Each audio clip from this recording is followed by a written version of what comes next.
warahmatullahi wabarakatuh. Orang Jepang masak lobaknya dicampur pakai nasi. Kalau misalnya salah belum kompak, boleh dong kita ulangi lagi. Assalamualaikum warahmatullahi wabarakatuh. Alhamdulillah, pagi ini kita sama-sama datang ke tempat ini di Trihamas Building. Saya senang sekali hari ini, banyak sekali teman-teman saya, sahabat saya, guru saya Mas Indra Novel dengan Ibu Danuni, terima kasih sudah hadir. Lalu ada beberapa teman-teman Menti juga. Di pagi hari ini yang indah ini, saya sangat berterima kasih kepada Anda semua bahwa Anda semua sudah menyempatkan waktu hari ini. Kita bisa akan berpetualang sama-sama. Jadi kita di sini gak akan belajar, kita akan berpetualang sama-sama hari ini. Bagaimana kita melihat satu buah metode baru. Sebenarnya sih gak baru, cuman kebanyakan orang itu melihatnya bahwa pengasuhan anak dan segala macam itu sulit, complicated dan yang lainnya. Tapi saya akan berikan satu buah cara yang sebenarnya sederhana, yang sudah diberikan Allah dengan cara yang paling baik sebenarnya. Oke, sebelumnya kalau misalnya saya belum bertanya, ada berapa orang di sini yang belum menikah? 1, 2, 3, 4, 5. Alhamdulillah, keren banget. Kalau misalnya orang yang sudah menikah belajar parenting, itu mungkin sudah kebutuhan, gitu ya. Tapi kalau misalnya orang yang belum nikah belajar parenting, ini adalah satu buah apa ya? Ketulusan hati, ingin mendapatkan satu buah ilmu baru mungkin gitu ya. Sebelum ketika mereka menikah nanti, mereka sudah dapat ilmunya. Gitu. Oke, saya akan perkenalkan diri dulu. Tadi sudah diperkenalkan, ini adalah profil saya. Tadi dibilang, pada saat di video profil juga dibilang bahwa kok kerjanya di oil and gas terus ambil materinya parenting. Anda sudah tahu jawabannya di video profil saya. Oke, saya cepat saja. Ini adalah orang-orang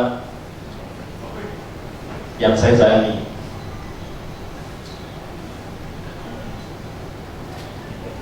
Dan karena mereka bertiga lah, saya ingin membuat semua keluarga di Indonesia itu bisa menjadi keluarga yang bahagia.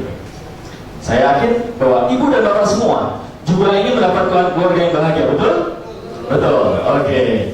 Ya, ini istri saya, Fatwiyah Sari Abbas. Beliau ada di belakang memegang kamera. Hari ini menemani saya, Bunda.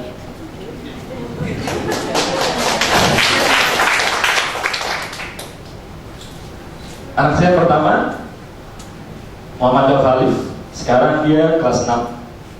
Gak bisa datang sekarang karena dia lagi ujian praktek untuk lanjutkan ke tingkat SMP gitu ya. Yang kedua kan saya Naya Rosagu, sekarang kelas 4 SD. Itu sekitar perkenalan dari saya. Oke, kalau misalnya kita lihat sekarang, ada berapa banyak sih permasalahan yang dialami oleh orang tua di rumah? Ada anak yang membangkang, ada anak yang nggak mau diatur, ada anak yang macam-macam. Banyak sekali terjadi sekarang. Sebenarnya apa sih problemnya? Apa yang menyebabkan itu semua bisa terjadi? Bukankah sesungguhnya ketika seorang anak itu dilahirkan ke muka bumi ini, mereka semuanya baik? Tidak ada anak satupun yang ingin dilahirkan ketika besar nanti, dia ingin jadi pembohong, dia ingin jadi koruptor, dia ingin jadi pencolek, pencuri, atau apapun yang ada di dunia. Betul atau betul? Betul. Lalu misalnya ada anak-anak seperti itu kenapa? Apa yang bisa menyebabkan seperti itu? Kalau misalnya anak sudah terlahir baik, anak sudah terlahir fitrah, lalu ketika dia besar, dia menjadi anak-anak yang tidak diinginkan oleh orang tuanya, lalu salahnya salah siapa? Kita akan lihat dalam sesi 1 jam ini, kita akan lihat sama-sama sebenarnya itu salah siapa. Saya sebenarnya bukan melakukan defining bahwa ini salah siapa, tetapi yuk mari sama-sama kita introspeksi diri sama-sama. Apa yang salah dari kita? Kenapa itu bisa semuanya terjadi? Oke? Wah,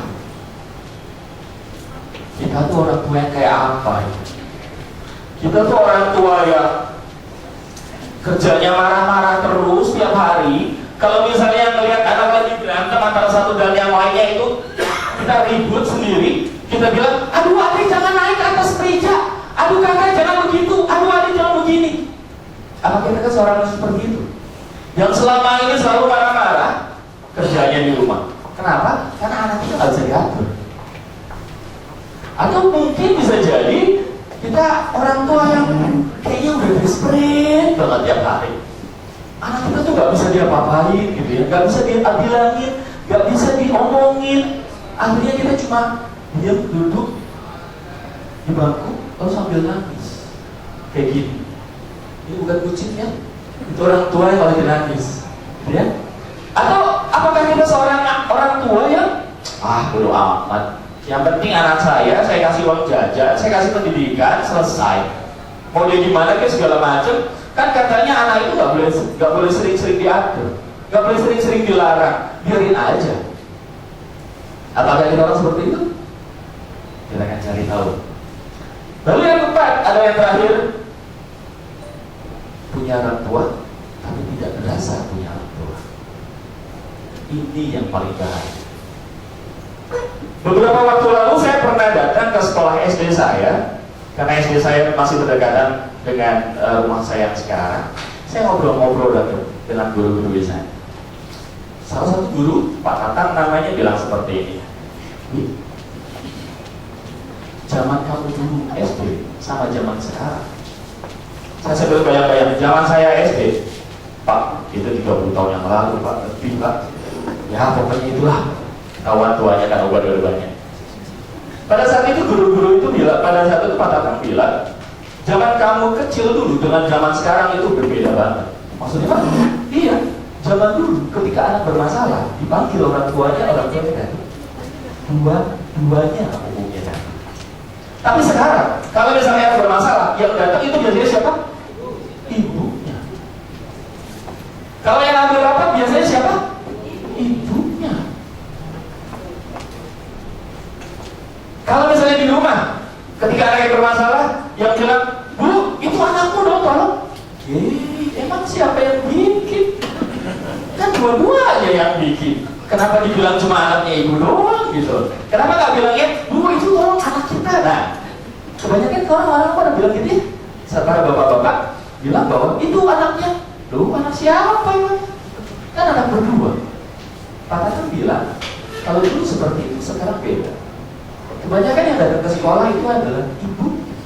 Nah terus bapaknya kemana?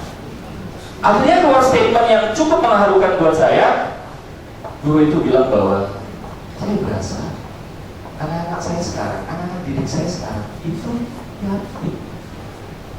Masya Allah, saya bilang, sebegitunya Pak. Loh iya, udah dipanggil beberapa kali, bapaknya nggak pernah datang.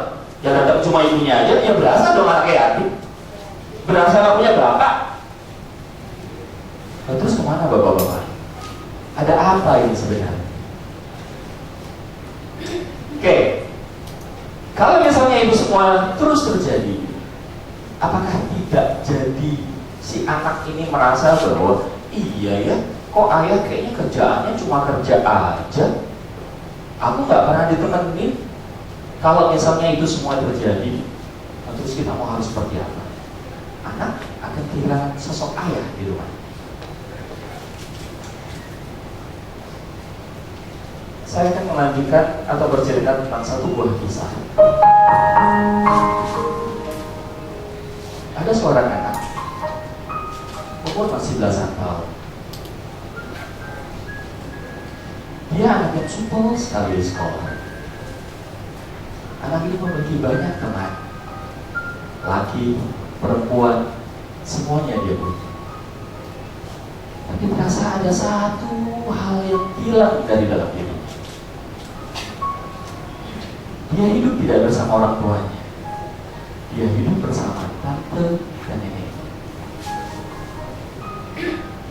Lalu pada suatu hari, sepertinya semua yang sudah dia lakukan, semua yang sudah dia rasakan, terasa hampa sekali. Karena dia merasa hampa, akhirnya Dia membagikan semua mainannya ke teman-temannya. Buat apa mainan mahal-mahal ini? Buat apa semua yang pemberian ayah sama ibuku ada di kamar ini? Dia kumpulkan satu persatu mainannya. Dia masukkan ke dalam kardus, dan keesokan harinya dia bagikan ke teman-teman. Berasa tuh gimana teman-temannya? Senang? Ada senang? Senang. Dapat mainan gratis. Dia merasa bahagia karena dia merasa dihargai, dia merasa diterima oleh teman-teman. Lalu keesokan harinya dia mulai melihat ruangan kamarnya yang begitu indah, ruangan dengan cukup besar untuk seorang anak kecil berumur belasan tahun.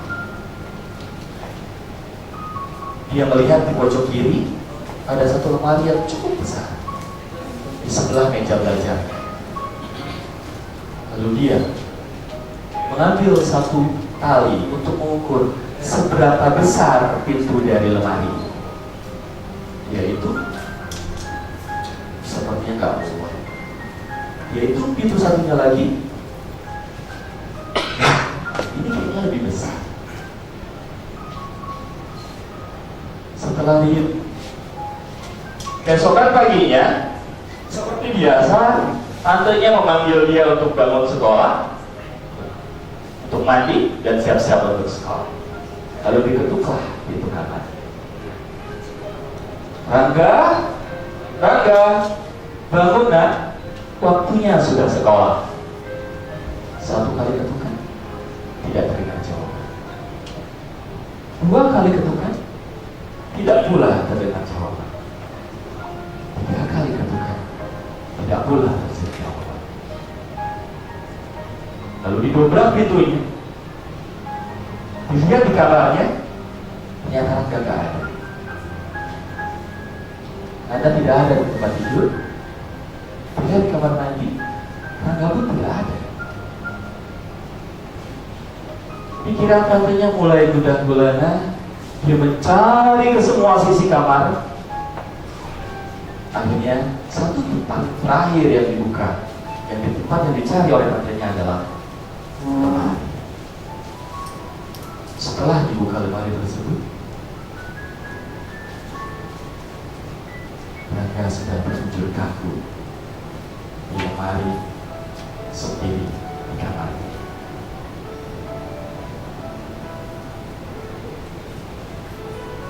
Kehampaan dirinya, tidak adanya ayah dan bunda yang bersamanya, itu membuat dirinya selalu sepi, sendiri, walaupun di kamar yang cukup besar. Cuma gara-gara perhatian dari orang tua. Lalu apakah kita akan mengalami hal yang sama? Apakah kita ingin mengalami hal yang sama seperti itu? Mau? Tidak.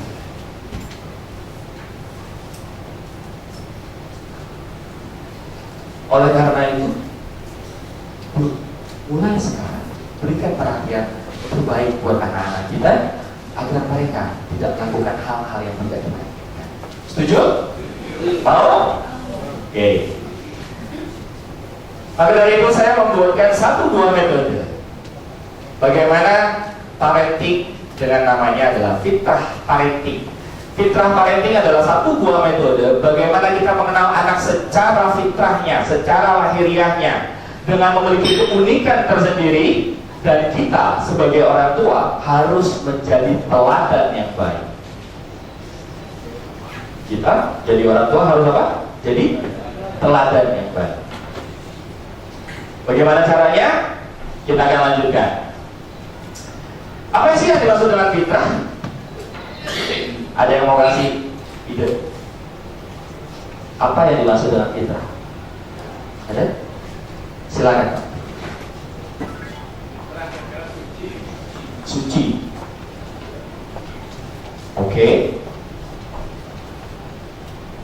Suci gitu Pak ya? Oke. Ada yang lain? Silakan. Fitrah itu sesuai dengan pembawaannya.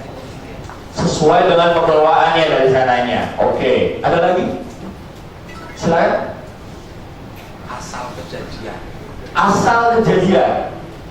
Oke. Ada lagi? Enggak. Semuanya benar. Bahwa fitrah itu adalah suci, fitrah adalah sesuai dengan pembawaannya, dan fitrah adalah sesuai dengan asal kejadian. Tetapi hati-hati dengan sesuai dengan pembawaannya. Loh, kalau misalnya anak saya fitrahnya males, anak saya fitrahnya begitu mas, kerjaannya nggak pernah rapi, ya udahlah biarin aja fitrahnya mau begitu. Bukan begitu ya, bukan begitu. Tapi fitrahnya yang kita ambil adalah semua kekuatan atau keunggulan dari anak tersebut yang kita leverage, yang kita tingkatkan kemampuannya. Oke, itu yang dimaksud dengan fitrah. Lalu bagaimana pengasuhan secara fitrah? Yaitu tadi, bahwa kita harus mengasuh anak sesuai dengan fitrahnya, bahwa anak itu lahirnya baik, dan harusnya pada saat kita kembalikan dia ke masyarakat juga harus baik, dan dia memiliki potensi-potensi yang terbaik dalam dirinya, dan kita sebagai orang tua harus menjadi teladan di rumah yang terbaik buat anak kita. Siapa yang mau? Yang mau jawab saya? Oke. Karena anak itu fitrah. Lalu yang kedua adalah anak menyerap kuat sekitar. Bayangin nggak kalau misalnya kita, gitu ya, kita punya anak kita itu pasti ngikutin kita, orang tuanya, betul? Makanya tidak ada istilah yang dikatakan bahwa buah jatuh tidak jauh dari pohonnya. Kenapa? Karena semua perilaku anak itu ada di kita. Dia akan mencontoh apa yang ada di keluarganya setiap hari. Jadi gimana Pak? Saya punya tetangga, itu ibunya maaf, penceramah, pergi kemana-mana, ke kota-kota dan segala macam, tapi anaknya pengedar narkoba. Saya juga punya tetangga, bapaknya guru, kepala sekolah, baik banget di sekolah, tapi anaknya pencuri. Tentu salahnya di mana? Kenapa bisa begitu? Ada faktor lingkungan, ada faktor orang tuanya. Tapi kita akan lihat seperti apa. Lalu kalau misalnya itu terus terjadi, kalau misalnya kita nggak aware dengan kondisi-kondisi tersebut, terus apa yang harus kita lakukan? Saya akan berikan tipsnya nanti. Lalu yang ketiga adalah anak itu masterpiece, hanya satu-satunya. Walaupun Anda punya anak kembar, si A dan si B pasti beda keinginan. Ada punya anak kembar di sini? Gak ada? Wah, saya pengen punya kembar. Bahasa lagi, anaknya kembar. Saya pengen punya anak kembar, anak ketiga dan keempat. Kalau misalnya dua-duanya cowok cewek, enak banget gitu deh. Nanti repotnya ya deh. Bahwa anak itu masterpiece. Karena anak itu masterpiece berarti harusnya kita mengasuh mereka sesuai dengan bawaan, sesuai dengan fungsi. Sekarang saya ingin mengajak Bapak dan Ibu semua untuk mengambil handphonenya sebentar. Punya handphone ya? Ambil handphonenya sebentar. Lalu cari foto anaknya. Ada punya foto anak? Kalau ibu-ibu biasanya punya foto anak. Kalau bapak-bapak ya nggak tahu deh. Jangan-jangan ada foto yang lain gitu ya. Yuk kita lihat foto anaknya. Yang mana saja, yang pertama boleh, yang kedua boleh, yang ketiga boleh, yang ke-14 juga boleh kalau punya anak 14. Yuk kita lihat foto anaknya.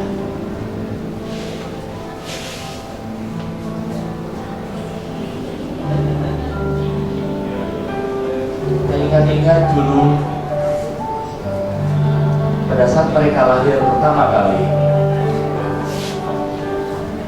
Mereka adalah anak-anak yang cantik, anak-anak yang manis, anak-anak yang membanggakan orang tuanya. Di awal-awal bulan pertama,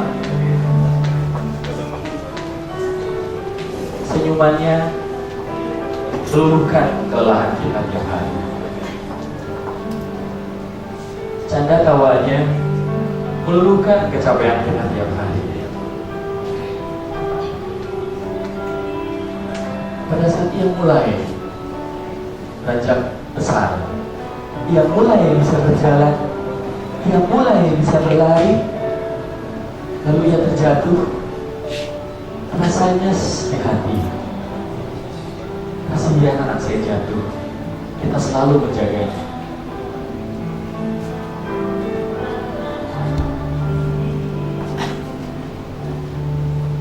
Lalu akan kita bawa kemana anak kita? Anak kita yang selama ini kita tahu bahwa dia anak yang periang, anak pemberani, anak yang rajin. Di awal-awal dari panggilannya, ketika dia sekarang menjadi anak-anak yang nakal, anak-anak yang membahayakan sekitarnya, yuk kita balik lagi. Bukankah sesungguhnya anak kita adalah anak yang terbaik yang pernah diberikan oleh Allah kepada kita? Sambil melihat foto anak kita nikmati lagu.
Apa yang Anda rasakan?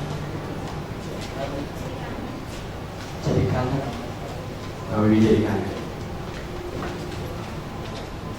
Apa yang Anda rasakan para bapak-bapak?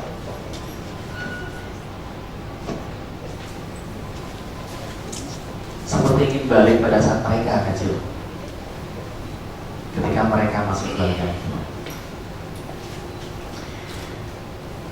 Lalu kalau misalnya anak kita sudah seolah sebagai sebuah masterpiece, harusnya kita menggunakannya atau mengasuhnya sesuai dengan fungsinya, sesuai dengan prosedur yang sudah diberikan oleh Allah Subhanahu wa Ta'ala. Ada yang tahu di depan? Gambar apa?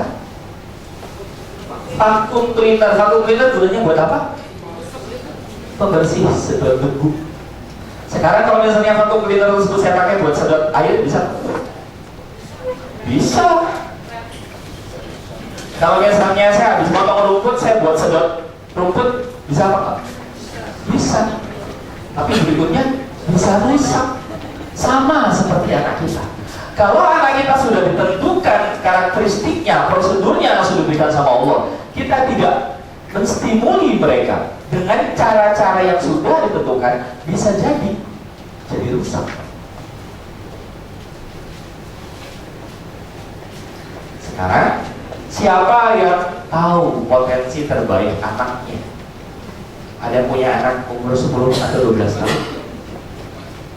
Ada 1, 2, 3, 4, 5. Pak. Kenal siapa Pak? Pak Eri. Pak Eri tahu nggak potensi terbaik anaknya apa? Alhamdulillah tahu Pak.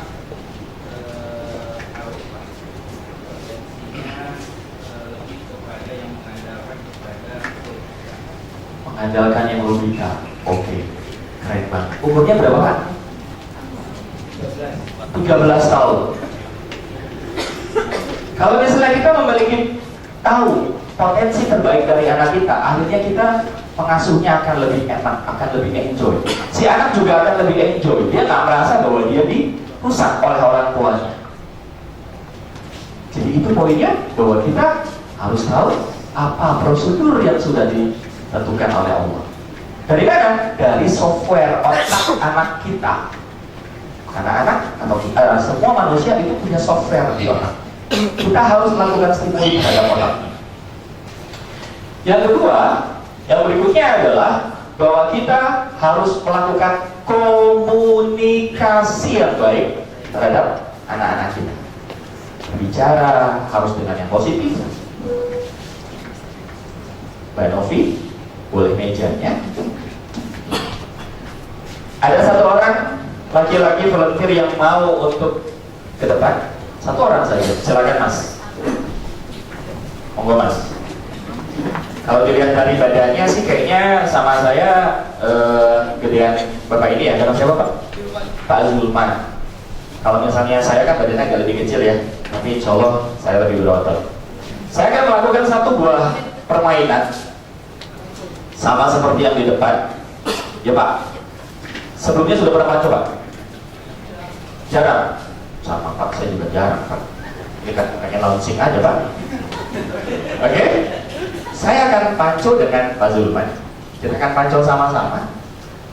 Siapa yang menang duluan? Siapa yang ke bawah duluan? Berarti dia menang Pak ya. Bismillahirrahmanirrahim. Siapa? 1, 2, 3. Pak, gitu doang Pak.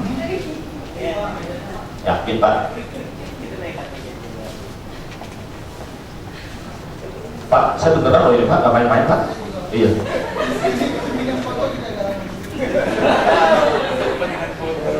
Capek gak Pak? Capek gak? Kalau kita panco dengan lawan kita, capek gak? Saya mengeluarkan tenaga kita semaksimal mungkin. Bapak, Pak Zulman juga. Belum Pak, belum selesai. Mau kemana? Sekarang kalau misalnya kita pakai cara yang lain, ketika kita melakukan komunikasi dengan anak, bukan berarti kita harus menang dengan anak. Bukan berarti bahwa anak juga harus menang dengan kita. Yuk kita komunikasi. Pak, ikutin saya ya. Lemas aja ya. Oke? Nggak usah pakai tenaga Pak, biasa aja. 1, 2, 3, 4, 5. Enak Pak? Enak. Makasih Pak.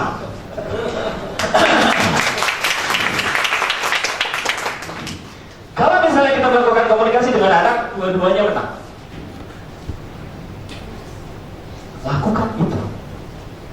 Kalau kita sendiri yang ngotot, anak kita ngotot, kapan ketemunya? Lebih baik kita lakukan komunikasi. Ya? Lalu berikutnya adalah cari tahu perilaku anak kita itu apa. Oh, anak saya auditori, anak saya visual, anak saya kinestetik.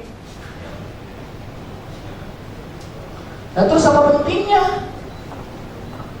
Ketika anak visual dilakukan komunikasi verbal dengan dia, dengan cara-cara visual, belajarnya, masukkan informasinya dengan cara visual, maka dia akan masuk dengan cepat. Gimana contohnya? Kak, kakak kalau misalnya mau beli sepatu, pilih yang warna hitam atau putih. Hitam putih itu visual.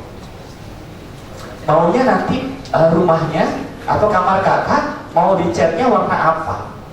Visual. Pasti stimulasi lewat keunggulannya. Lalu yang kedua adalah auditori. Beberapa waktu lalu ada seorang ibu di SDIT Salsabila Bekasi itu bilang, Pak, dia tanya berikan pertanyaan, Pak, saya malu Pak ke sekolah. Saya bilang, kok ada orang tua malu ke sekolah? Kenapa Bu? Saya nggak tahu. Kenapa Bu? Tiap minggu saya disuruh ke sekolah. Emang kenapa? Anak saya bermasalah.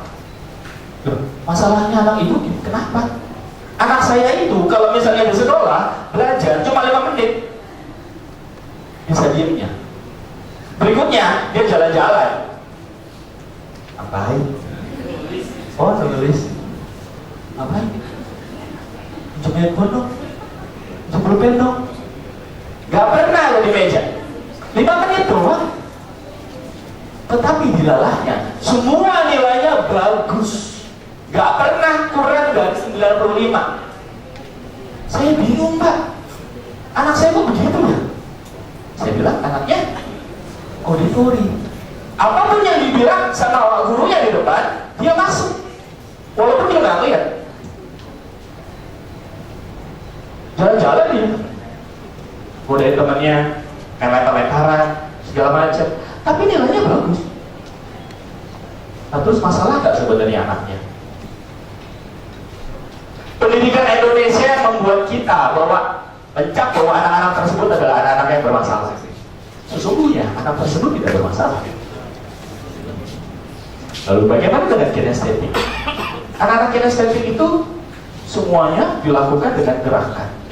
Makanya kalau misalnya mau ngobrol sama anak kinestetik itu gampang. Adek lagi belajar apa? Sambil dipegang, sambil ditepuk, dia suka.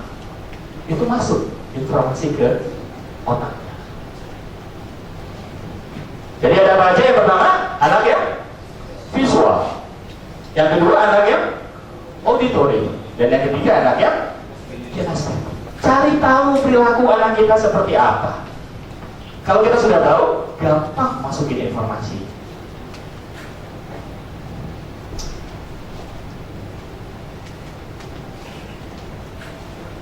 Kalau kita sudah tahu itu, kita sudah tahu potensi terbaik anak kita. Kita sudah tahu bahwa anak kita adalah seorang masterpiece. Tidak ada duanya di Indonesia. Tidak ada duanya di dunia bahkan. Dan anak kita sudah terlahir dengan fitrah. Terlahir dengan baik, terlahir dengan suci. Harusnya kita bisa menjaga kesucian. Dan ketika kita menjadi orang tua, jadilah teladan yang terbaik buat anak-anak kita. Saya yakin bahwa bapak-bapak, ibu-ibu semua yang sudah menikah atau yang belum menikah mampu untuk menjadi orang tua yang terbaik buat anak-anaknya, menjadikan anak-anaknya anak-anak terbaik yang pernah ada di muka bumi ini, dan bisa menjadi teladan yang baik buat anak-anaknya. Amin. Amin. Jangan pernah kau minta anakmu tunduk padamu ketika kau tidak pernah tunduk pada Tuhanmu. Saya Dwi Ishak. Wassalamualaikum warahmatullahi wabarakatuh.